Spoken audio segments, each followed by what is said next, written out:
National Assembly Select Committee urges NAWEC to present 2018 and 19 financial report within 6 months.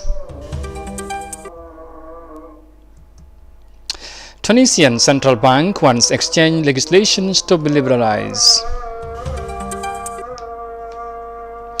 Bail hearing of the 3 years Jodna members failed to proceed. These and more stories coming on The World Today.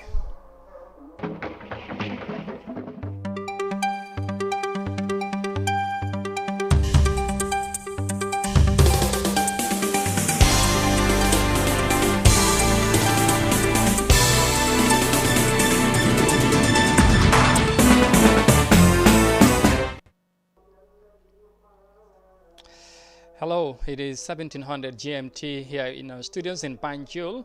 You are watching The World Today on iAfrica TV, and I am Amadou Kante, and the news in detail. National Assembly Select Committee for Regional Governance and Related Matters Thursday engaged local authorities at the Assembly building in Banjul, where they discussed issues affecting their services. During the deliberations, council chiefs expressed the need to upgrade their capacities with a view to enhance effective and efficient service delivery. Details in this report by Aissatou Tamba. The Select Committee on Regional Government, Lands, Ombudsman and Independent Electoral Commission held a meeting with regional area councils to discuss issues pertaining to financial statement of the council. Since the beginning of the 5th legislative session, councils mainly in the rural areas were not able to present acceptable financial report before the National Assembly. Senior managers of some of the councils admitted to the lack of requirement capacity to submit acceptable financial statements. Councils in question were those of the Mansa Konko in Lower River Region, Kerwan in the North Bank, Janjanbureh in Central River Region, and Basse Area Council in the Upper River Region. Ibrahima Janko Sane, chairman of Janjanbureh Area Council, explained the deficiency in financial reporting to lack of training at the level of the council. The council, the chairman is not responsible of the finance. The signatures there the signatories are the CEO and the finance director. And then I'm not saying they are bad, but I'm saying they could be bad if they so desire. And then that would be not within the understanding of the chairman or the councillors. So if you come to the council, you look at those activities which have been written by those people who can take money from the bank and who can spend it. I think still now there's a little bit of gap. That gap can only be justified when whatever is to be spent should go through the council, written down, and then when you come to audit, you ask what those people have against the spending that has been done. Then you can get the activities clearly. Paset Sise, Chief Executive Officer of Mansa Konko Area Council, highlighted few factors including technology as bottlenecks in the governance of rural councils. On computerized systems, councils are still using the manual systems. And I think now we are moving to a digital world whereby we should do away from this manual works. Without computerized systems, I don't think councils will be able to produce correct reports. Number 3, councils must adopt one accounting system. From Banjul to Basse, I think the ministry can help, the National Assembly can help to make sure that, and the Auditor General can also help to make sure that councils use one accounting systems. Because, for example, when you go to Banjul, they're using different systems. When you go to KMC, they're using different systems. When you go to Birkama, they're using this different system. But for the rural areas, there is no council that is using a computerized system. We are all on the manual basis. He argued that area councils find it difficult to achieve their goals given the existing revenue base. He pointed out that councils in the rural Gambia are still working according to the 1965 tariff, which he said has failed the test of time. Permanent Secretary, Ministry of Regional Government and Land, Buba Sanyang, wondered how would the issue of capacity be addressed when the right person in the local government won't attend training packages offered by his ministry. Most of the time you organize a training, a CEO is not there. You organize a training, a finance director is not there. So, and these are the people who are supposed to take charge of these issues. A CEO must have to understand that he is answerable. He is the one in charge of that fund, and he is the one who has to be accounted for. No amount of pressure should sway you from your plan or your budget.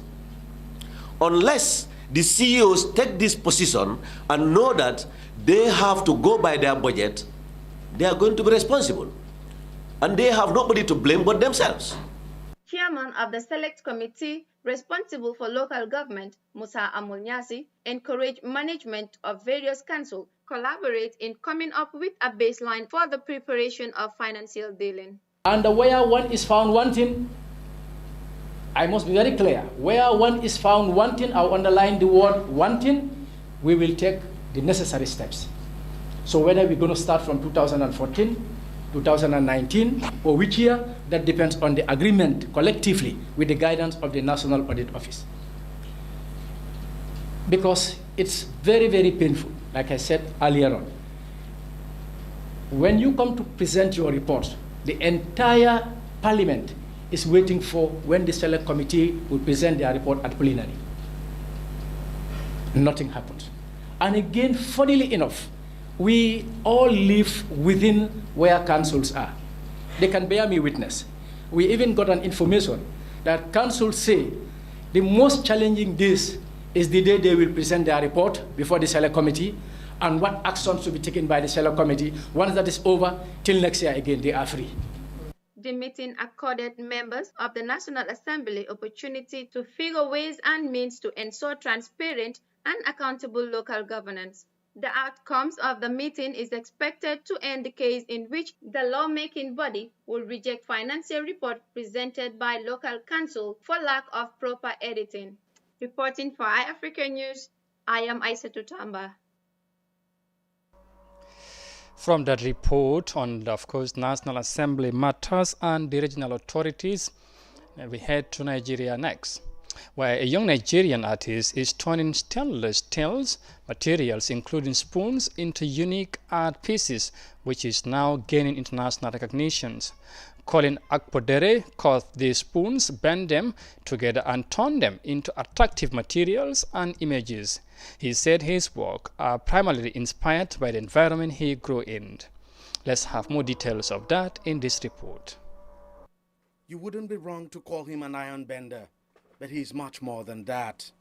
Colin Akpodere is an artist of a different kind. And this is what stands him out. Stainless steel cutleries, his medium of expression. These ones are ready to be transformed into unique art pieces. With his gloves and protective mask on, Colin Akpodere gathers his materials and gets to work.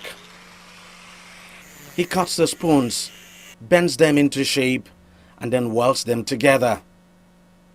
Cutleries are to Akpodere what paints and brushes are to painters. He's created a strong connection with the material such that he can literally create anything with it. I fall in love naturally with materials that are stainless feel, because they have this pureness of spirit, that this pureness of their soul, so I naturally will connect, and it's difficult for me to think out of it. I hold my materials and it almost tells me what to do, how to twist, how to manipulate, how to create a bend or create a movement or a form. Akpodere's finished works are stunning in every way. He only has to conceive and sketch an idea, and it will be completely transformed under his hands. He says his works are primarily inspired by the environment he grew up in. I grew up in a rural environment, so I was largely inspired by the rural life. We used to do a lot of bird hunting as a child.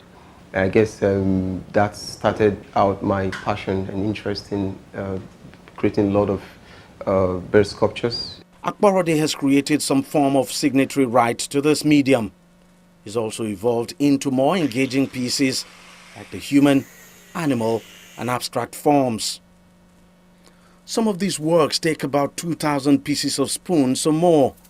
He relies massively on social media for the promotion of his works, which have been receiving mind-blowing responses from across the world. It's one thing to create a beautiful bird, but it's another thing to be able to evoke into that piece what people can connect with, you know, because art is not just the visual representation of an image, but it's about passing out messages. It's about encoding messages into these pieces that people can connect with. Due to the complex nature of his work, getting a studio space was the first hurdle he had to cross. And as he's evolving, newer challenges are presenting themselves. But the major one that still affects his artistic flow is inadequate power supply. My materials are welded, they are metal, stainless metals, they are all welded together, you know, so one of the most important things, apart from having a material, is lights, power, you know, and power is still a challenge, you know, because it's always not there where you need it. Sometimes we have to wait till when you have the power to be able to work, you know, so that will slow down my work process a lot of time. Breaking barriers and creating new design patterns are what sets Akbarode apart. With this, his goal is to be at the biggest auction houses in the world as a top artist, pushing the story of Africa to the global stage. From that report in Nigeria, we come back home and talk on the matters of the 3 years Chutna again, because the hearing of the defense bail application for the 8 members of the government banned 3 years Chutna has failed to proceed today at the High Court in Banjul due to a legal seminar which most of the parties to the case, including prosecutors and defense team, is attending. This is the 4th time the bail hearing is failing to proceed. Justice Amina Saho Sise was expected to hand down her ruling on defense bail application for the 8 men who are charged with 3 accounts of unlawful assembly, rioting after promulgation, and riotous demolition structures. The 8 members of the pressure groups were charged following a protest in January to amplify their call for President Adama Barrow to respect the 3-year mandate agreement he had with the coalition 2016 political leaders and step down. And from that development of the 3 years Jotna, we will now take a break and come back shortly with the remaining of the stories. Stay with us, we'll be right back.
Welcome back. You are watching The World Today on Africa TV, and now to the rest of the studies. Of course, we return to the National Assembly because the National Assembly Public Enterprise Committee has given up to 31st August 2020 to the National Water and Electric Company NAWEC to present their activity report and financial statement of years ending 31st December 2018 and 31st December 2019 before the committee. Officials of the country's water and electricity powerhouse appeared before the committee on Friday, where they gave several constraints for their lack of presenting the report, including issues with their accounts that required to be properly sanitized. Chairman of the Public Enterprise Committee, Halifa Saleh, who is also the National Assembly member for Serekunda, told the NAWEC officials that they are given until 31st August 2020 to put together both the activity and financial reports 2018 and 2019 and put an end to the backlog. Mr. Saleh emphasized that as they move into 31st December 2021, the committee will be looking into the year ending 31st December 2020. In response to their non-compliance with the reporting obligations, NAWEC officials also said the number of qualified people in the company's finance department is a constraint that led them to appoint a consultant to sanitize the accounts, saying the company has been facing many challenges which made it difficult for them to comply with their constitutional reporting obligations. Mr. Saleh told the NAWEC officials that if they succeed in meeting up to the deadline given to them, it will mean that each public enterprise will now strive to complete their activity report and financial statement for the year ended 31st December 2020. And from that, of course, development at the National Assembly again, next we talk on the World Radio Day, because the United Nations celebrate World Radio Day every year as one of the medium that people use to access information. Radio remains as an important means of communication as it reaches a wider audience with information and entertainment as far as in remote areas. As we feature in this report, Ghanaians share their impression on radio and the impact it had on their lives. Esi Amankwa tunes into the radio every day. It allows her to stay in touch with current affairs and keeps her entertained as she sells her food. I enjoy listening to radio.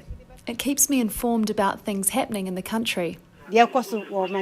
Esi is one of many Ghanaians that will rely on the radio for credible news and information when the country goes to the polls in December. For that reason, the United Nations marks World Radio Day every year to raise awareness among the public of the importance of the medium.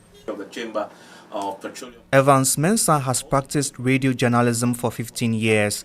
He says the information distributed on air is crucial for maintaining peace in the country. That's even more true during general elections.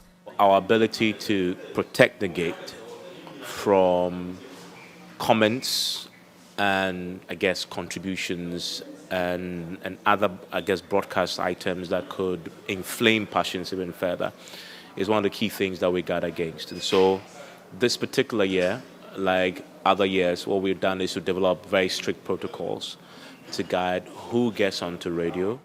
Although information circulates quickly through social media platforms like Facebook and Twitter, radio broadcasters say their work is still relevant.